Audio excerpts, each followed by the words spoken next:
आज की इस वीडियो में हम यूनिटरी फॉर्म और federal form of government discuss करेंगे। इसमें सबसे पहले हम गवर्नमेंट के स्ट्रक्चर को डिस्कस करेंगे, फिर हम डिस्कस करेंगे डिसीजन मेकिंग की पावर, यानी यूनिटरी फॉर्म ऑफ गवर्नमेंट और फेडरल फॉर्म ऑफ गवर्नमेंट में डिसीजन मेकिंग की पावर किसके पास है, और फिर हम डिस्कस करेंगे कॉन्स्टिट्यूशन की रिजिड कॉन्स्टिट्यूशन किस में है और फ्लेक्सिबल कॉन्स्टिट्यूशन किस में है, और फिर हम यूनिटरी और फेडरल फॉर्म ऑफ गवर्नमेंट में डिवीजन ऑफ पावर को डिस्कस करेंगे। देन हम डिस्कस करेंगे लोकल गवर्नमेंट के पास कितनी ऑटोनॉमी है, और नेक्स्ट हम एडमिनिस्ट्रेटिव कॉस्ट डिस्कस करेंगे दोनों गवर्नमेंट का, और एंड में हम यूनिटरी और फेडरल गवर्नमेंट के एग्जाम्पल डिस्कस करेंगे।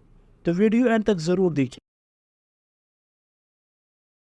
डिफरेंसेस में सबसे पहला डिफरेंस हम देखेंगे गवर्नमेंट, यूनिटरी में कौन सा गवर्नमेंट है और फेडरल। जब हम यूनिटरी की बात करते हैं तो यूनिटरी में सिंगल सिस्टम ऑफ गवर्नमेंट, जहां पर सेंट्रल गवर्नमेंट के पास सुप्रीम अथॉरिटी। फेडरल में डुअल गवर्नमेंट सिस्टम, यानी नेशनल गवर्नमेंट और लोकल गवर्नमेंट। ये आप कह सकते हो कि सेंटर में भी एक गवर्नमेंट है और प्रोविंस में भी एक गवर्नमेंट है फेडरल के केस में। यानी यूनिटरी में जो पावर है, जो अथॉरिटी है, वो सिर्फ सेंटर के पास, बट फेडरल में पावर को डिवाइड किया गया है सेंटर और प्रोविंस के दरमियान। तो ये main basic difference. Next difference देखते हैं डिसीजन मेकिंग। जब हम देखते हैं यूनिटरी में डिसीजन मेकिंग क्या है, सेंट्रलाइज्ड है। सेंट्रलाइज्ड मींस सेंटर ने जो डिसीजन किया वही थ्रू आउट द कंट्री या थ्रू आउट द स्टेट उसी डिसीजन को फॉलो किया जाए। और जब हम फेडरल को देखते हैं तो फेडरल में जो डिसीजन मेकिंग प्रोसेस है वो डिसेंट्रलाइज्ड। का मतलब है कि सेंटर ही सब कुछ डिसाइड नहीं कर सकता। तो डिसीजन मेकिंग में यूनिटरी में सेंट्रलाइज्ड डिसीजन मेकिंग होती है और फेडरल में डिसेंट्रलाइज्ड।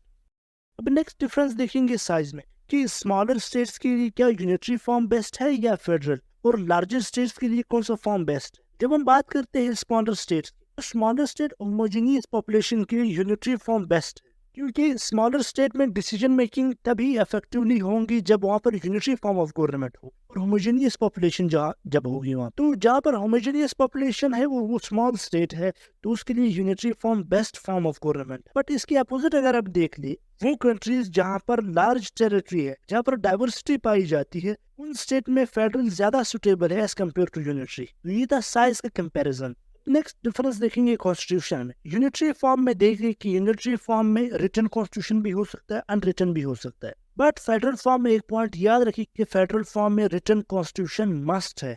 अब इसकी रीजन क्या है, अब इस पॉइंट की रीजन क्या है? रीजन ये है, अगर रिटन कॉन्स्टिट्यूशन नहीं होगा या constitution defined well defined constitution नहीं होगा फेडरल फॉर्म ऑफ गवर्नमेंट में, तो वहां पर प्रोविंस और सेंटर के दरमियान कॉन्फ्लिक्ट या डिस्प्यूट क्रिएट हो सकता है। तो उस डिस्प्यूट को रिजॉल्व करने के लिए इनके पास रिटन कॉन्स्टिट्यूशन होना चाहिए और वेल डिफाइंड कॉन्स्टिट्यूशन होना चाहिए। बट यूनिटरी के केस में रिटन कॉन्स्टिट्यूशन भी हो सकता है, अनरिटन भी हो सकता है, कंट्री टू कंट्री वेरी करती है। अब नेक्स्ट डिफरेंस देखेंगे पॉलिसी वेरिएशन। देखिए यूनिटरी फॉर्म में क्योंकि सारी अथॉरिटी किसके पास है, सेंटर के पास, तो सेंटर ने जो पॉलिसी बनाई है, सेंटर जो पॉलिसी डिसाइड करेगा, पॉलिसी को इम्प्लीमेंट करवाया जाए, यानी एक यूनिफॉर्म पॉलिसी होगी वहाँ। इसके अपोजिट में अगर हम फेडरल को देख लें, फेडरल में एक गवर्नमेंट सेंटर में है और दूसरा प्रोविंस में है, दोनों में पॉलिसी का एक डिफरेंस आएगा, की वजह से कुछ केसेस में यूनिफॉर्म पॉलिसी नहीं बन पाएगी। पॉलिसी वेरिएशन में यूनिटरी फॉर्म ऑफ गवर्नमेंट में यूनिफॉर्म पॉलिसी होती है और फेडरल में यूनिफॉर्म पॉलिसी नहीं होती कुछ केसेस में, क्योंकि फेडरल में सेंट्रल के पास भी पॉलिसी मेकिंग अथॉरिटी है और प्रोविंस के पास भी है, जिसकी वजह से पॉलिसी वेरिएशन क्रिएट हो। तो नेक्स्ट है division of power. Division of power में यूनिटरी फॉर्म ऑफ गवर्नमेंट, क्योंकि यूनिटरी फॉर्म ऑफ गवर्नमेंट में अथॉरिटी किसके पास है, सेंटर के पास, तो सारा जो पावर है वो कंसंट्रेटेड होगा कहाँ, सेंटर में। बट अगर आप फेडरल फॉर्म में देख ले, फेडरल फॉर्म में पावर को शेयर किया जाता है सेंटर और प्रोविंस के दरमियान, मींस पावर शेयरिंग होती है, यानी किसी के पास भी एब्सोल्यूट पावर नहीं होता federal form. But unitary form में सारा पावर कंसंट्रेटेड होता है सेंटर। नेक्स्ट डिफरेंस है autonomy. Unitary form of government में लोकल गवर्नमेंट के पास ऑटोनॉमी नहीं होती,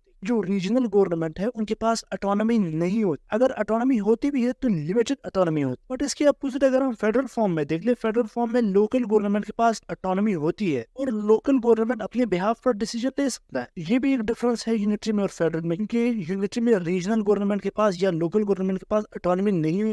अब अगर हम एडमिनिस्ट्रेटिव कॉस्ट की बात करें यूनिटरी फॉर्म ऑफ गवर्नमेंट में और फेडरल फॉर्म ऑफ गवर्नमेंट, कि किस में एडमिनिस्ट्रेटिव कॉस्ट ज्यादा है और किस में एडमिनिस्ट्रेटिव कॉस्ट कम है, तो अगर हम यूनिटरी फॉर्म ऑफ गवर्नमेंट की बात, तो देखिए यूनिटरी फॉर्म ऑफ गवर्नमेंट में पावर कंसंट्रेटेड है सेंटर में, यानी गवर्नमेंट के डे टू डे अफेयर्स को सेंटर ही रन कर रहा होता है, जिसकी वजह से जो एडमिनिस्ट्रेटिव कॉस्ट है वो कम होता है। इसके अपोजिट अगर हम फेडरल फॉर्म ऑफ गवर्नमेंट में देखिए, फेडरल फॉर्म ऑफ गवर्नमेंट में सेंटर में भी एक एडमिनिस्ट्रेटिव स्ट्रक्चर है और प्रोविंस या स्टेट में भी एक एडमिनिस्ट्रेटिव स्ट्रक्चर होंगे, तो यहाँ पर गवर्नमेंट के दो डिफरेंट लेवल है, एक सेंटर में और एक प्रोविंस में है, जिसकी वजह से जो एडमिनिस्ट्रेटिव कॉस्ट है वो ज़्यादा हो जाती है, क्योंकि सेंटर के अफेयर्स को रन करने के लिए एक ब्यूरोक्रेटिक स्ट्रक्चर चाहिए और प्रोविंस के अफेयर्स को रन करने के लिए भी एक ब्यूरोक्रेटिक स्ट्रक्चर चाहिए, और इससे इकोनॉमी पे बर्डन और ज़्यादा हो जाता है।